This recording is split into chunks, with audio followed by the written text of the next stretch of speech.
Ladies and gentlemen, the Back Yourself Podcast here. 2 weeks done and dusted in the NFL. We're on to week 3. There's no days off in this sport. The line movements are vicious this round because of a lot of overreaction to last weekend. And we are ready to break it down for you as always.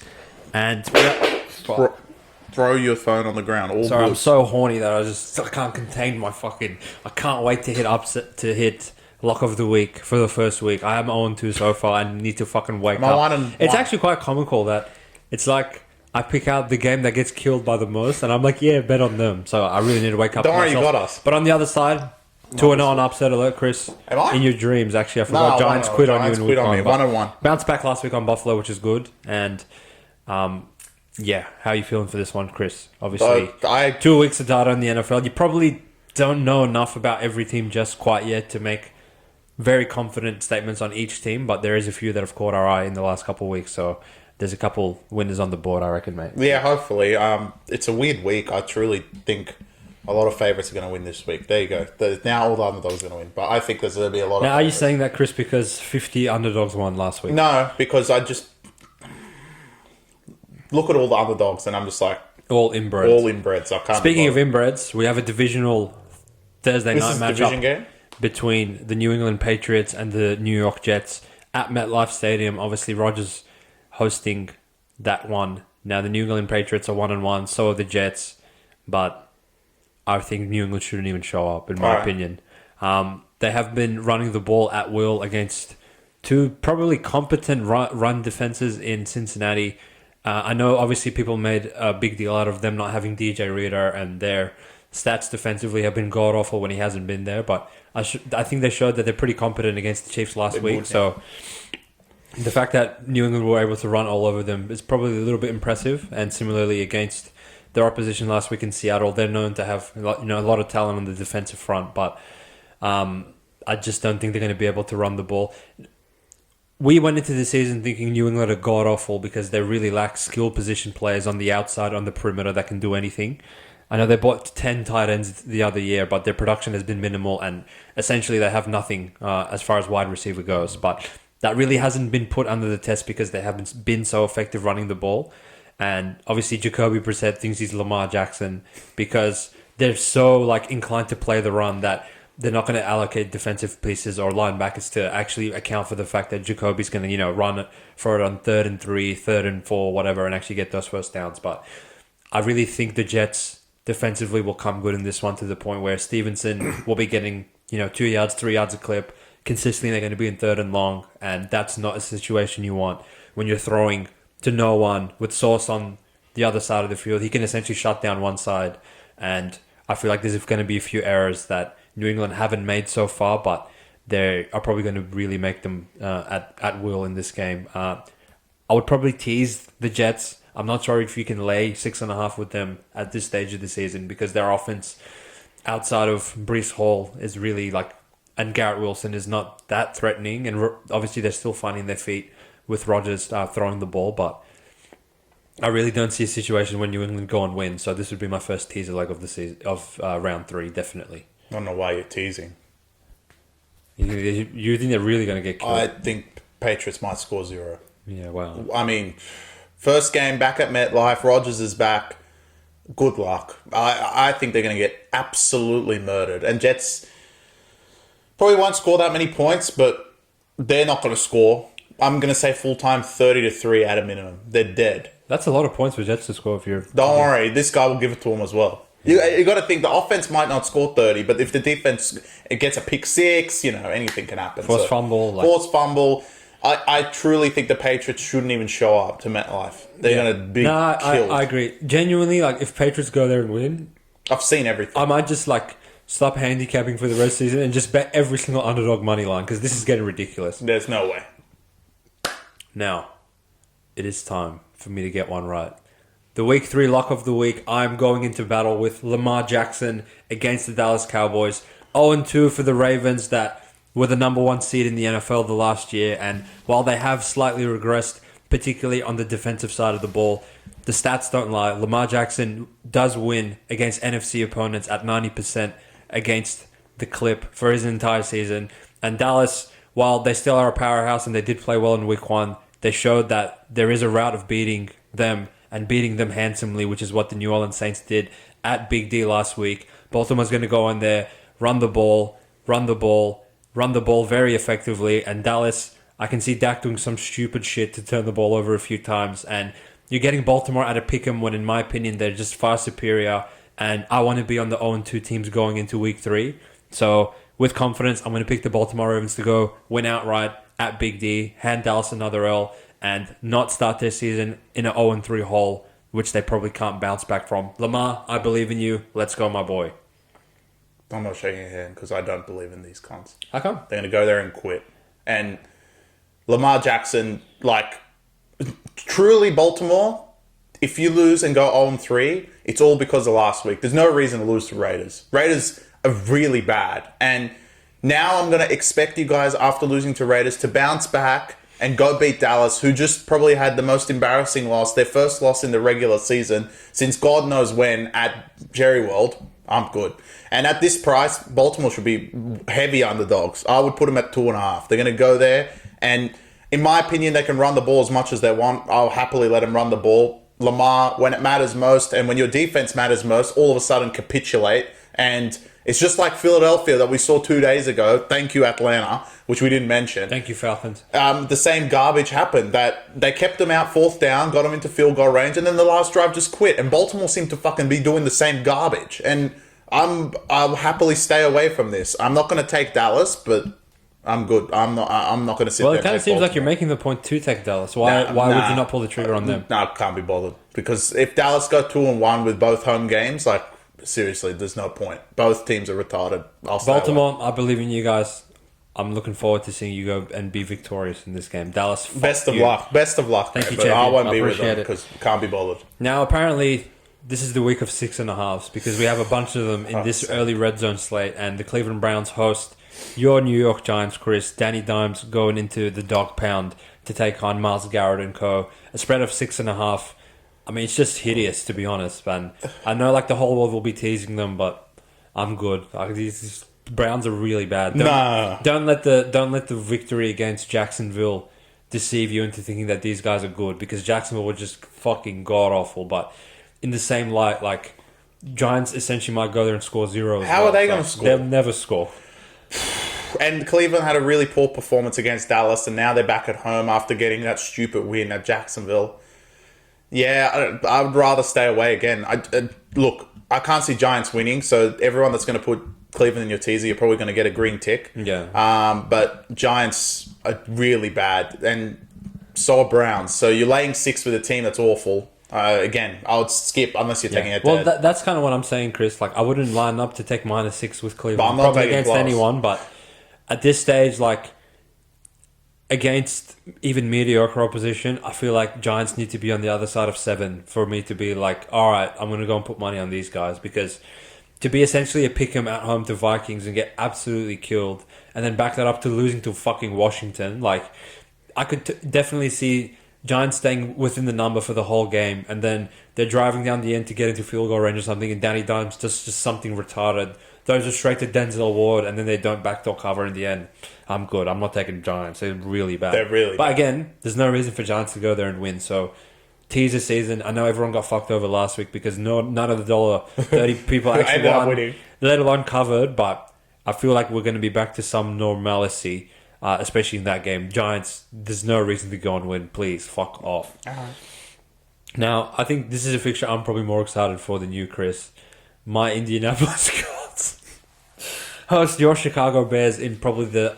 I know that this is going to end up being 75% of what is shown on Red Zone, where like literally no one in the country gives a fuck, because Caleb Williams at this point in the season could easily comfortably be 0-2 had his defense and special teams not backed him up. But both sides of that ball have actually been playing extremely well, and for Anthony Richardson and co to go and be laying 3 on the road last week in Green Bay, and now they're a pick'em at home, where if we think back to just 2 weeks ago, they actually didn't play great against Houston and kind of stayed competitive in that game for the entirety of the match. So this was actually one of my potential locks of the week, that I really don't think Bears are going to go on the road at a pick'em price and be value at all.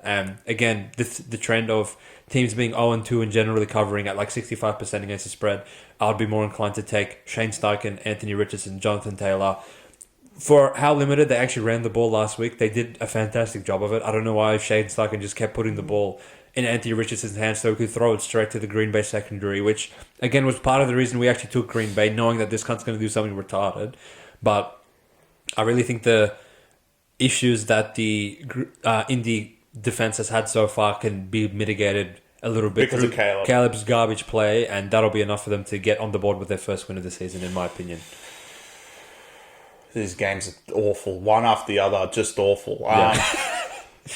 Toss a coin. I look, my issue is Anthony Richardson against a competent defense literally lost to Green Bay, and I know that they were at home, but you're not going to... If you put the Bears defense and the Green Bay defense, you're going to take Bears. And I know it's at Indianapolis, so you kind of factor that out, but it's still a competent defense. And I can't see them running the ball too well against Bears, and last week, Texans couldn't really do that properly.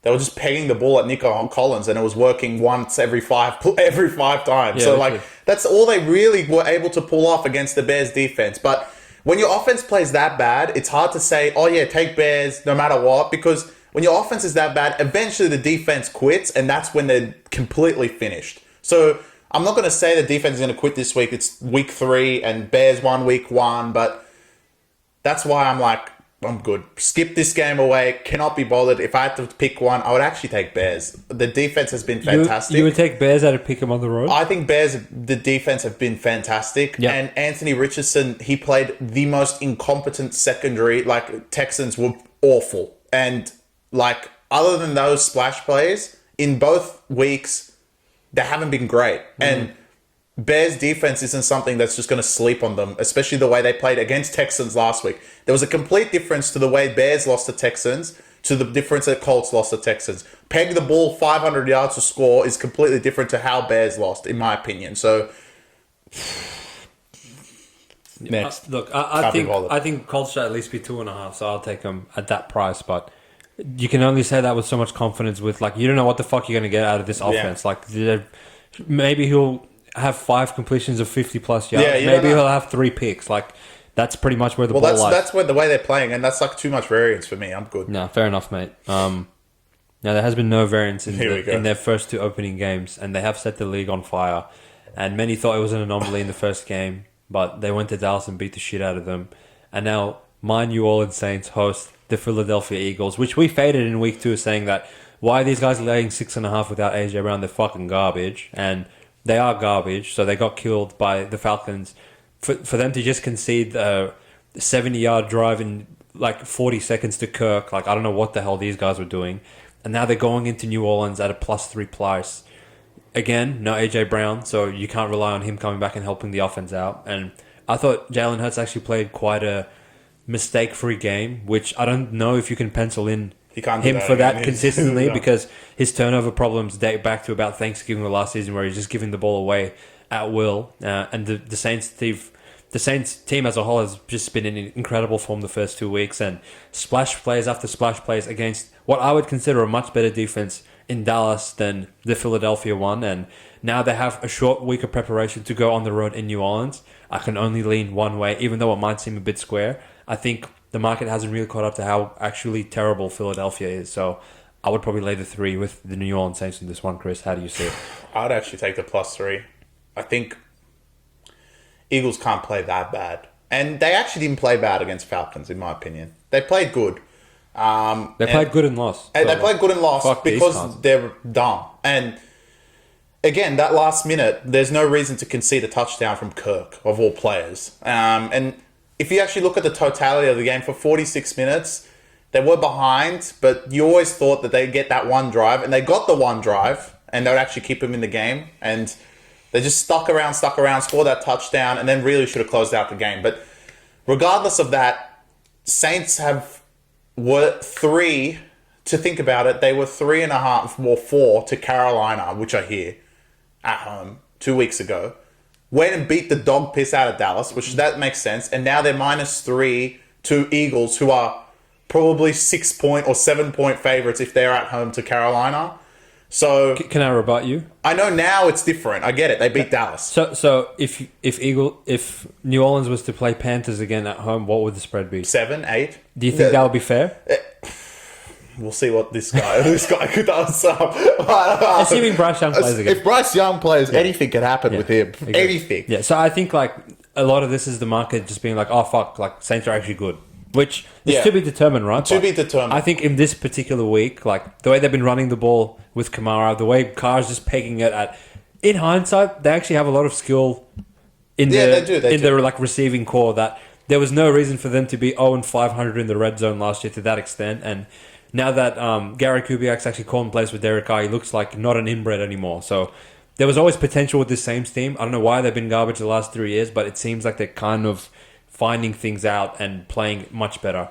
Now, if they go lay an egg, Chris, I feel like a lot of the world will be like, all right, same old Saints, fuck these guys. But if they go and beat the shit out of Eagles as well, then really like, good. oh, fuck, okay. These well, guys beating Eagles, goals. beating Dallas back-to-back, that's huge. And look, Eagles aren't full strength, but look, obviously I wish Brown was there, but you're getting 3 points for it. If Brown was there, you're only really going to get maybe 2. So you are getting a field goal, and Saints could easily win this by a field goal.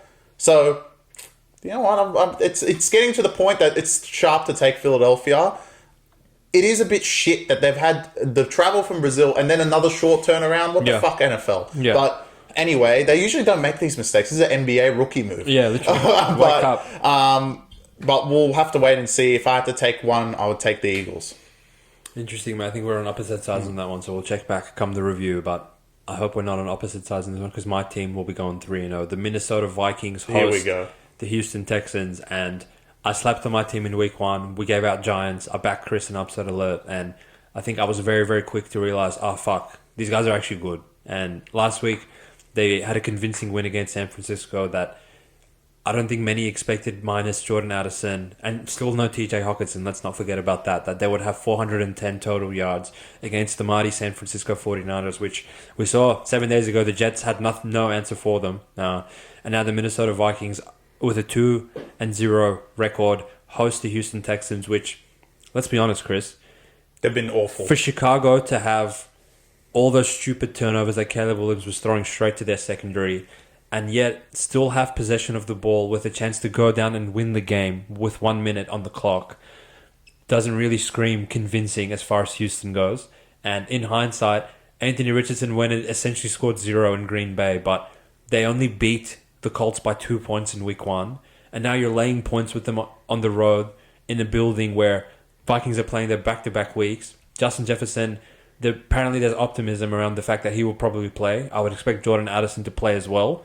And if both of them are playing, I think that this is actually probably closer to deserving to be a pick'em than getting 2.5 points with the Vikings approaching 3. You're almost getting a field goal when San Francisco was 3.5 last week. And now we have the data that these guys actually beat the shit out of San Francisco as well. I can only lean one way. I'm not keen to lay points on the road in Minnesota in this one. I'll back my team. I think Vikings go 3-0. I'll take Vikings too. I think Texans have not been great, and they're really, the defense, like I keep saying, it's the third week I've said it, and it keeps coming up in conversation how bad they were against Colts, and just let Anthony Richardson peg the ball, and that's how literally they only lost by 2, right? Because this guy's just walking over. So I'll happily take the +3. I will come on the podcast and strangle every Viking supporter if they get Addison and Jefferson back and lose to Stroud. I swear to God. It could happen, man. It's the sport. Because it's just stupidity. They go beat the shit out of Giants, beat the shit out of 49ers, and then you're going to play at home again. Everything's in your favor. You're still underdogs for whatever reason. And you go fuck it up to CJ Stroud, who hasn't looked great the whole year. It's just classic Vikings. But if you're just looking from a price point of view, +3 all the way. Well, the comical thing, Chris, is Vikings. All we heard all off-season as far as the NFC North goes is Lions can go to the Super Bowl. Green Bay. Well, you haven't been Super Bowl winners. I did. Green Bay can go to the Super Bowl. Bears have some brand new offense. And now, hilariously, Vikings are the only undefeated team in the division. So that just goes to show that the NFL is never as predictable as people think. But what is predictable is the eventual demise of this team upcoming. That truly, like seeing them 2-0 keeps me up at night because I know they're god awful. And writing the 1940 style offense has worked for them in the first 2 weeks, but going up against TJ Watt in the Pittsburgh Steelers opener, I cannot believe that this is 1.5. It's fucking Chargers. With Is that it? Who's backing down to these losers? Like I'm saying. We actually saw Herbert limp off the field last week with a lower extremity injury. So you're going there with a hampered Justin Herbert. You still have no players as far as receivers and tight ends go. And you're just going to go run into TJ Watt 50 times and you're going to be pick 'em. I've seen everything. That's what I'm saying. These prices are awful. Steelers all the way. This is stupid. Run the ball. Go run it. This is worse than the Patriots game. I dare them to go run it. Yeah. Because the Patriots run game actually schematically has been good. Chargers just give the ball and just run. Yeah. That's their strategy. I dare you cunts to do it against Steelers. You guys are going to get killed. So I don't know how this is pick'em. It's just because they're both 2-0 though. So what the fuck are you guys doing? Anyway, that's what I'm saying. Steelers has been more impressive in their wins regardless. Yeah. They went all the way literally the world faded them because they were going to Denver, the Mile High Club. Atlanta, back-to-back road games. Beat the shit out of them. Atlanta just beat the Eagles in Philadelphia, and they didn't let them score more than 10 points. Yeah. And now you want to fucking put them, pick them. Yeah. Incredible. And these guys played Bryce Young. Who gives a fuck? Yeah. They've played Minshew and Bryce Young. Fields is literally better than both of them, and you're still getting almost only 1 point favoritism. Yeah. Incredible. I actually would probably argue this is the worst spread of the round. I have no idea what these guys What are these? Who's backing Chargers? Genuinely, the only reason I'm not doing Steelers as lock of the week is I really can't be bothered losing the Chargers again. That's true because you have put them a few times. But genuinely, I would have this at 3, maybe even 3.5. Chargers are really bad. They're really bad. They're really bad. They're going to go there and get killed. I really hope they Go do. Steelers 3-0. Yeah, and hilariously, if there's a situation where Bengals or Ravens fuck it up this week and Steelers are 3-0 and these losers are 0-3, then back to my point that this sport is just unpredictable as anything. But this game, Chris, I feel like you're not going to make a case for the underdog at all because they're really bad. But Carolina. I can definitely say that if these guys go and win, you're going to be really pissed off at the favorite because the Tampa Bay Buccaneers host Bo Nix, one of the back-yourself favorites, and they've copied the spread of 6.5 like every other game. And off the huge victory that Baker Mayfield and co, Baker_Lamar Jackson and co had at Detroit last week to get revenge on the divisional round loss from the playoffs last season. Now they go home in an ultimate we are asleep spot to play these losers at 6.5. Chris, is it just as simple as Tampa are 10 times better than these guys, or what are we talking about here with Bo Nix? Sound the fucking alarm! The Denver Broncos will go to Tampa and beat them outright. I believe in Bo Nix. But truly what I believe in is Tampa are going to go there and fall asleep. And because of last week, and it meant so much more to them than what it seemed to mean for Detroit, and that's why they went there and won. There was no reason for them to go to Detroit and win with fucking 4 of their main defensive players all out. There was no reason to go there and win, and that's what the spread actually dictated. And now it's the complete opposite. Now that they beat Detroit, everyone wants to take fucking Tampa. But what you guys don't understand is the common analogy. They won the fucking NBA championship, basically. Or in these terms, won the comp. They went to Detroit, got their revenge, G'd the fuck up, gonna come home and be like, you know what, we're playing Denver, gives a fuck. And Bo Nix of War will come out and win this game. Go the Denver Broncos, they will win outright. Put it here, mate. I love the pick. I feel like spread-wise, this is one of the sharper ones of the week. There's no reason. Think about Tampa's spread so far, right? So they open at -4 to Washington. And Washington gets bet down to 3, for God's sake. We were here banging the table in week 1 saying, you cunts need to wake up. It's fucking Washington. And they cover that by 50. And then 7 days later, they go and get 8.5 in Detroit. And we're saying, all right, when did Tampa become these fucking serial losers that no one wants to back them? And now everyone's seeing 7 with no players. And now they're going to back still on the secondary. And they're like, oh, yeah, fuck Bo Nix. We're going to go keep laying 7. So at the very least, I can say, Chris, it's bloody sharp from you. Can Bo Nix actually go get a win? That's a whole different conversation. But you did catch me a bit off guard saying, putting them, sounding the alarm for these losers. But I genuinely, in my heart of our hopes, these cunts go and win for you now. It'll be fantastic, mate. Oh, mate, it's 0-2 versus 2-0, so I'll take that as well. That's the side you want to be on coming to week 3. But knowing I now all the 0-2 guys going to be 0-3. And I'm all going to the be 3-0 are going to win. It's stupid. So thanks for nothing. But speaking of 0-2 teams, this was scratching for lock of the week. And I will actually put a bigger stake on this game because I like them. Carolina. The Tennessee Titans laying 2.5 at home to Malik Willis. All right. last week, no one wanted to fucking borrow Malik Willis. Everyone said he's garbage. They showed his career stats that he's completing 25% of his passes, and everyone was like, "Oh, Anthony Richardson's going to go kill him." Well, I might die for him. But it's a different proposition. Playing at home, playing with Matt LaFleur, you're having time to call plays, having the ability to actually run the ball for like 70% of your snaps, and Colts just can't stop a nosebleed. But Tennessee, with a little bit, I'm not asking for fucking Tom Brady level, but a little bit more competence from the quarterback position, could easily be 2-0 right now. But Will Levis obviously is an inbred, and that's incorporated in the spread. And I'm going to say that's fair because he is an inbred, and at any point he can fuck it up for whoever's on the -2.5. Agreed. But look, they're on 2. They're at home. I feel like outside of Will Levis, the team's actually played pretty good in the last couple of weeks. They have enough weapons on offense, enough of a pass rush and run stopping players on the D line that they won't just go and quit to fucking the Green Bay rushing attack. And if they can put Malik Willis into pressure where he's actually facing some scoreboard pressure where he has to, be down 7 or 10 because Will Levis comes out possessed like every other week, and then he won't get in a position where he fucks it up for them later. I really think like you should be at least getting a field goal with Green Bay if I was to be backing them. So 2.5, I'm all over Tennessee. I'm actually going to guarantee they're going to cover and win this game. They're not that bad. I don't know. I promise you. Green Bay not being at home is a completely different story for a second-string quarterback, and I get it. And my concern, again, is similar to Anthony Richardson, is that the Jets' defense through the first 2 weeks hasn't played to its standards. The Green Bay defense, on the other hand, especially last week, were very, very good. And I don't know if that's just a home thing because they were pretty bad in Brazil. But if it's just a home thing, they're going to go there and get pumped. But if the defense is actually competent, I do not trust Will Levis with $1. And it likely is just going to give the ball away.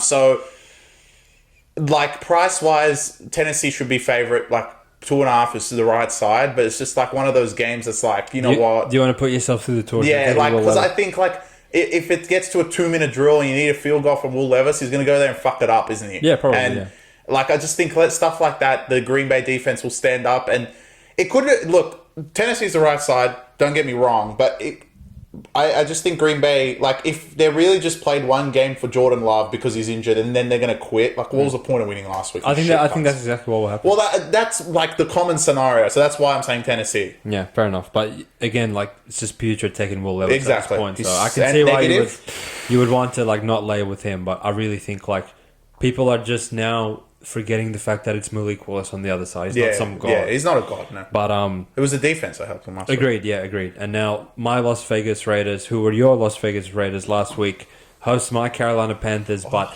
now things are getting interesting. Now this game because this really bad. Opened up at 7, and on face value, you're like, wow, Raiders are -7 against someone. But now you look at the spread and you're like, wait, this is 5.5? Yeah, is Max Crosby out or something? No, ladies and gentlemen. Bryce Young has been fucked off. Back to the bench where he belongs. Maybe the Carolina Panthers coach watches this podcast and he's woken up to himself that this guy literally can't play. So the market is dictating that Andy Dalton is 1.5 points better in a point spread than Bryce Young. And I would tend to probably agree with that, Chris. But God. In saying that, I actually think the spread was wrong when it was 7 with Bryce Young. It should have been 10.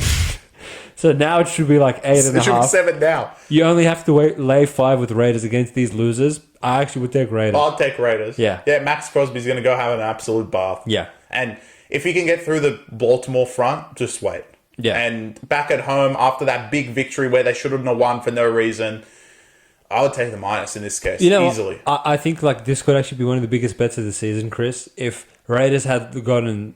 like an L given to them by Baltimore, and then this is stupidly like 4 or 3.5 or something. Well, it's 5. It's fine as long as it's not 7. You could, or even 6. Like you don't anything of like if these guys just have to go win by touchdown. Yeah, that's it. Panthers. Like I know I gave Panthers out last week, but this week something. I thought like maybe the Saints game was an anomaly, but to back down to Chargers like that, like I need at least double digits with these losers. I can't take them. I would take Raiders. Is there anyone that's double digits this week?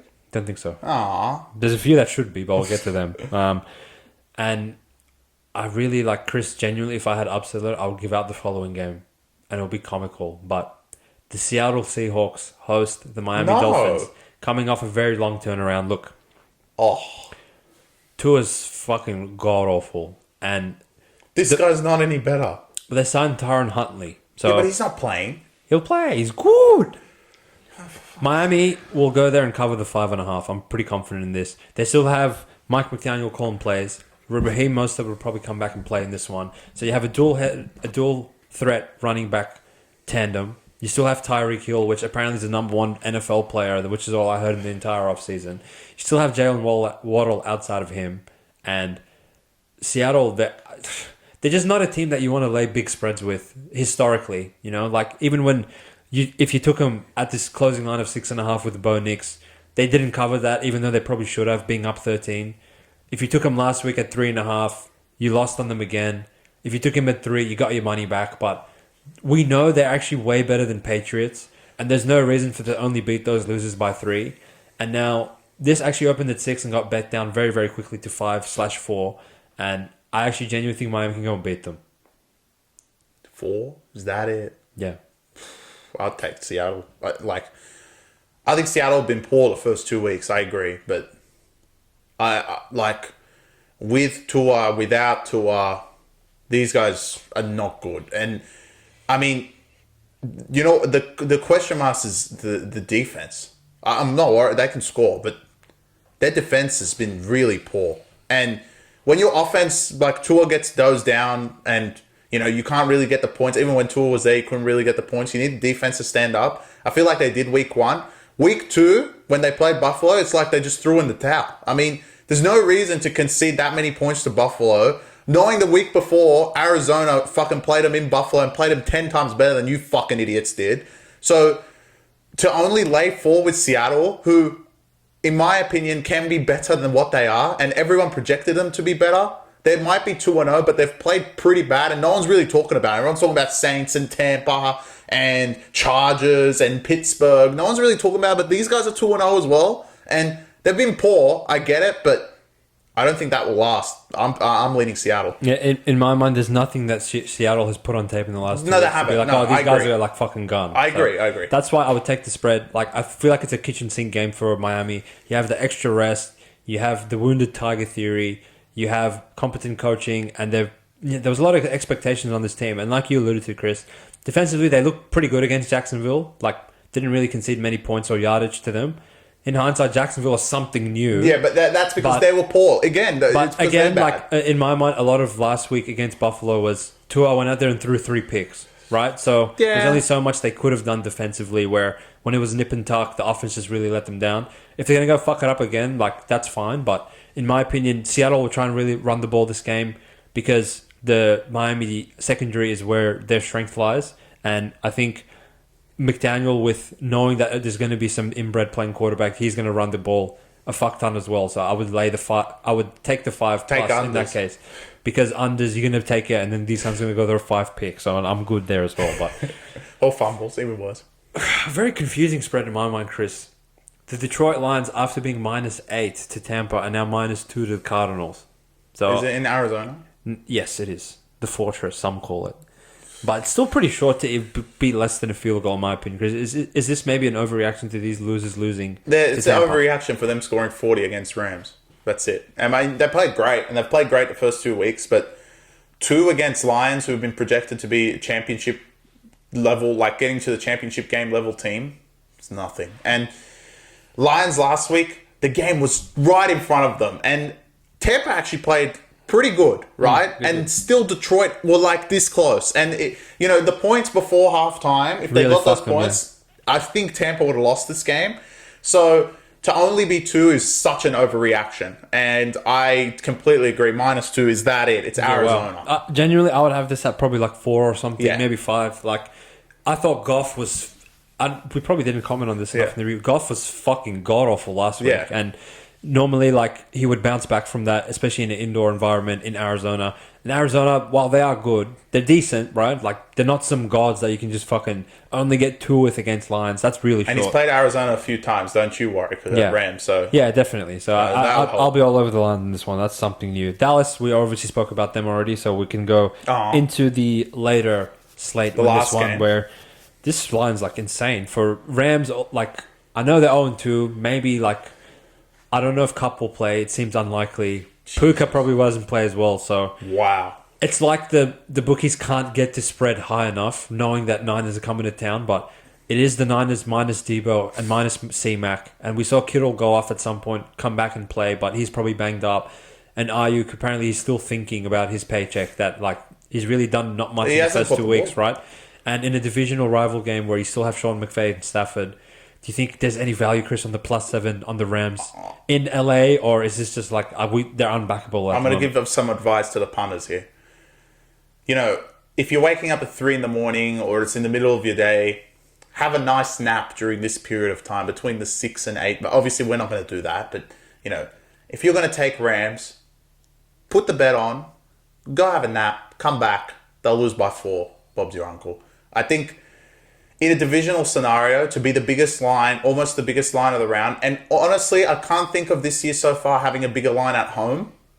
Yeah, there's no other 7-point underdog this week. No. Like even I can't think of it last week or the week before. Any time a home team has been 7-point underdogs. Yep. Well, even Panthers won 7. Yeah, exactly. So sake. like, I mean, to Rams to be that god awful, I get that they got pumped last week and Cup went down, but this is a divisional game, and they always play Niners pretty good. And Niners, like without Debo and without C-Mac, are really just looking to get home. And I feel like this game, Rams would lose, but lose by 3. I feel like San Francisco's going to go there. Let's just win and go home. But like, we're not going to go here, kill ourselves. They don't want to risk another injury. Like Kittle goes down, Purdy goes down, Trent Williams goes down, Ayuk goes down. They still have a lot of players, but if any of them go down, it really gets danger signs for San Fran. And because fucking Arizona keep now they've got their heads up and they think they're gangsters, and now Seattle's also 2-0. Niners just want to go there and win. And you're taking a team that is already 0-2. You know Rams are going to play good. 7 points. Take it. Yeah. Don't think about it. Goodbye. Yeah. Not much for me to add in this one, Chris. It's fucking hideous. But it's hideous. You have to take it, though. You're getting 7 points, and it's not with Carolina or Giants or like some degenerates. It's with the LA Rams. I think they can bounce back. I want to say last week was a bit of an anomaly, and McVay's the sort of play caller that he can figure out something with no players. To the point where, like, let's say Rams can get 17. I think Stafford's enough on his own to get him 17. Can Purdy go and fucking just score 30? If they're going to do that, then Rams may as well just quit on the air because they'll be 0-3. That's it. You're saying Seattle will probably be 3-0. Yeah. And they already have 2 losses within the division. Like, these guys may as well pack it up. Yeah, so, correct. My Kansas City Chiefs, who obviously I called them out in the review, prime that time, really right? fucking pissed me off. What a game. Get a primetime game. I think this is probably one of the better ones looking forward on the slate. Obviously, we have 2 pointless ones on Tuesday, but we'll get to them. A 3.5 point spread. Obviously, this up and at 5, but with the Falcons coming off their big win in Philadelphia, we're down to 3.5. In the A, obviously, they opened their season there, had the loss to Pittsburgh, and now Mahomes and co are coming to town. In my opinion, Chris, I'll just rattle this off pretty quickly. This is probably one of the biggest skips of the round, in my opinion. I don't know like what variation of Chiefs we're going to get coming off their lucky win against Bengals. And, well, apparently it's a PI, bro. Yeah, sure. And I'm not really sure what to make of the Falcons because I have my suspicions of what I think of this Philadelphia team. But in my mind, the Falcons' defense the past 2 weeks has actually looked fantastic. To not give up any touchdowns to the Pittsburgh Steelers and then to hold the Philadelphia team to what they held them to. 21. 21, yeah, like, well. That's pretty good, right? And they had them in 3rd and long opportunities many, many times throughout the game and just couldn't quite get home. And Hurts, obviously, he's pretty mobile, so he ran for a lot of first downs. But are Chiefs generally going to go there and beat the shit out of Falcons when they haven't really looked impressive and they could easily be 0-2 to start their account? I don't know. So I would skip this unders. Because both these sides, someone's going to win by 3. So if I actually think someone's win by 3, to take Falcons because I think both teams are a little tired.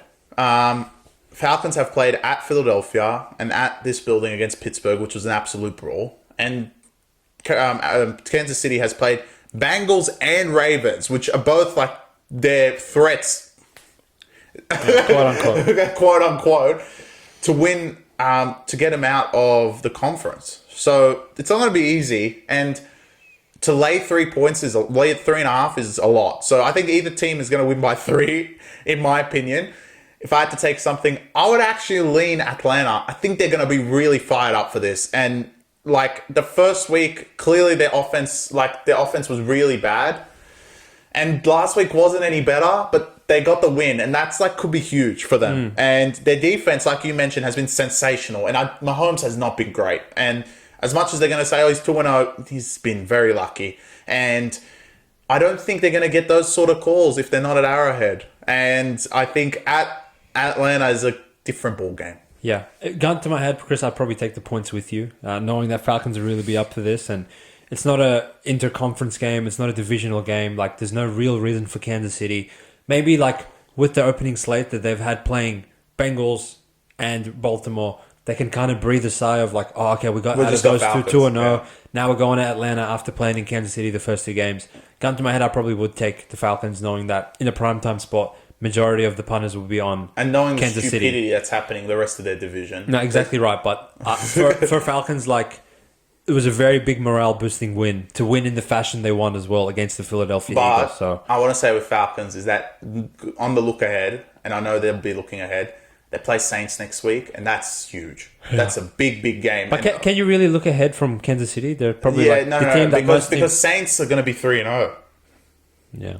That's huge, and that's your division rival. Otherwise, you're fighting for a wild card, that could be which is very difficult. That could be the question of next week's review. That can these cunts four-peat? But obviously, we'll get to that once it gets there. Doubleheader on our Monday Night Football. Shit cunts. Two genuinely like garbage teams, not playing each other because the teams hosting them are both pretty good so far.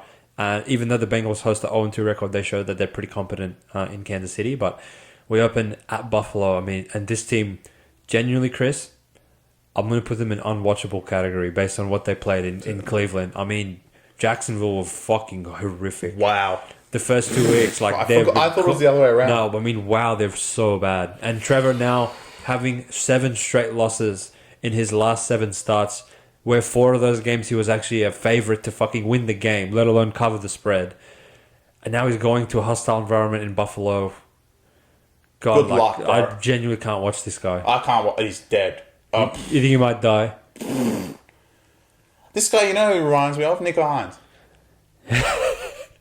Is it because they both have long hair? Because, well, that's one part. You got one characteristic, but also he's a fucking shit cunt when it matters, right? And last week they were really bad. I can't have a bar of them skip. I can't be bothered. You know what? And also, like, Buffalo, on the other hand, like, why aren't you taking Buffalo? It's because they won the comp, and I can't be bothered. They beat the shit out of Miami, basically saying it's us versus Jets.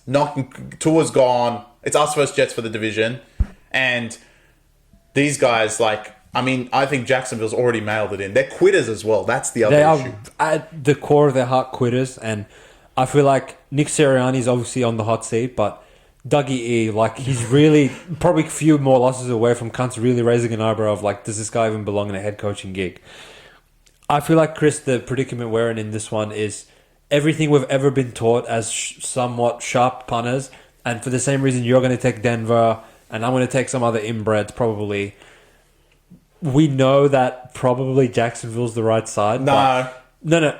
We would think, based on what's happened, that Jacksonville's the right side, but having watched them play and having watched Buffalo play, we look at the spread of 5 and we're like, is that Jacksonville's not really, like, they're literally not going to go and cover this. I have a take. It's going to make world news. I genuinely believe Carolina will get a win before Jacksonville will. Oh, they're that bad. I mean, Raiders might give anybody a win. But No. It might be this week. It might be next week. I genuinely believe, now that Bryce Young's gone, Carolina will get a win before Jacksonville. Because Jacksonville are quitters. And even if they go to Buffalo and cover the spread and lose by 3, they're 0-3. They're just going to quit on the year. Probably, yeah. And with everyone around them, you know, what, like, Colts are competent. Texans, they know are good. Tennessee's god-awful, but... Fuck this shit. Bro, Will Levis could have a win this week. I know. They literally will quit. No, I genuinely think they'll be the only winless bums in the AFC South after this week. Well, okay. Because I think Colts will beat Bears. Yeah. I think, well, Texans, even if they lose, they're 2-1, let alone 3-0, which is they're meant to be their main competition. And I genuinely think Will Levis can go get a win against Malik Willis. So this loser, going into the Buffalo game, will know that if we lose this, we're literally fucked. So I guess in that case, it is a like all-in focus spot for these But losers. I don't trust them. I genuinely think they're going to go lose again. So I'm good. telling you, Carolina will get a win before them. Fuck these cunts. No, Jacksonville, like, they really pissed me off last week. I'm not backing these cunts again. No Fuck way. these guys. And One team. do you share the same sentiment in the next game of the -8 Bengals hosting your Washington Commanders? No. So the sentiment of this is Washington's actually all right. They're all right. They're all right. But they're playing the wrong team at the wrong time. I genuinely believe if you thought the first time, yeah, you lucky cunts, you took it the first time and you were like, yeah, fucking Patriots. Do it again, you gangsters. I dare you to take Commanders. You're going to go get killed. This is going to be a bigger score than the other one. I'm guaranteeing it. But either of them, they're not going to win. And there's no reason to take +8. These guys won the comp. They played actually good. They played Giants really hard. And Bengals will be very hard done by from last week. They played excellent at Burrowhead. I'm still going to call it that, even though they didn't win. They played gun. I can't see how that doesn't transfer to them back at home. T. Higgins didn't play last week, and he's back this week. Is that confirmed? I think there's optimism for him to return. Yeah. They might as well not show up. So I'm saying they're going to get killed. The Jaden Daniels, like, he's been pretty good so far, and he's been getting away with a lot of scrambling and we'll see him making plays with his legs, but I feel like this is the sort of game where obviously Lou Anarumo, he will know like what to throw at a rookie quarterback to really get him off keel. And yeah, I could see this like getting ugly quickly for Washington. Agreed. Where maybe they'll have a few backdoor touchdowns in them, but I actually think at a certain point in this game, you look at the scoreboard and see like 28-0. So like I'm good. I'm not taking it with these losers. I agree. And maybe you could take like a money line combo of both the favorites on Monday Night Football. Because truly, there's no reason for Jacksonville. Yeah, there's no reason for There's no reason for Jacksonville or Washington to go and win. But a lot of people will do that though, so just be careful. See, a lot of people did it this week, and everyone would have got fucked over on the Philadelphia game. But next week, in my mind, there's no reason for either of these losers to go and win. So that's kind of where my mind sits. But look, I need a Baltimore victory. Chris, you need Bo Nix. Bo Nix of water. Go Bo Nix. And other than that, like I really want Will Levis to get a win. Because it will really make me laugh, and I want Trevor to get killed. You want Trevor to die, and I want Herbert to die. Obviously, you want her, and I will join you in the war against Herbert. Do not let those motherfuckers go 3-0 Pittsburgh. I'm watching you boys. And Patriots, piss off. Patriots, just fuck off. Simply put, just fuck off. All right, fuck off. Having said that, we'll see you boys in the review. Gamble irresponsibly. Catch you next time. Peace.